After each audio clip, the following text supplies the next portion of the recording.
के करऊँची महलिया त जगमग करेला। के करऊँची महलिया त जगमग करेला।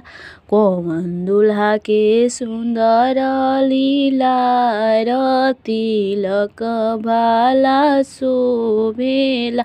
कौन दुल्हा के सुंदर लीलार तिलक भाला शोभेला। पापाजी के ऊँची महलिया त जगमग करेला। पापाजी के ऊँची महलिया त जगमग करेला। दुल्हा के सुंदर लीलार तिलक भाला शोभेला। दुल्हा के सुंदर लीलार तिलक भाला शोभेला।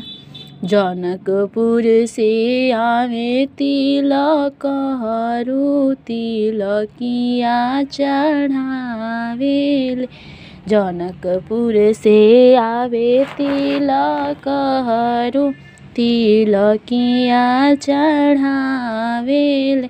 राम जी के आंगन तिलक चढ़ेला देखत सुहावन। राम जी के आंगन तिलक चढ़ेला देखत सुहावन। आंगना में बैठेले जनक समाधि आंगना निहारेले। आंगना में बैठेले जनक समाधि आंगना निहारेले। समाधि के आंगन बड़ी छोट तनिक नाही लागेला। समाधि के आंगन बड़ी छोट तनिक नाही लागेला।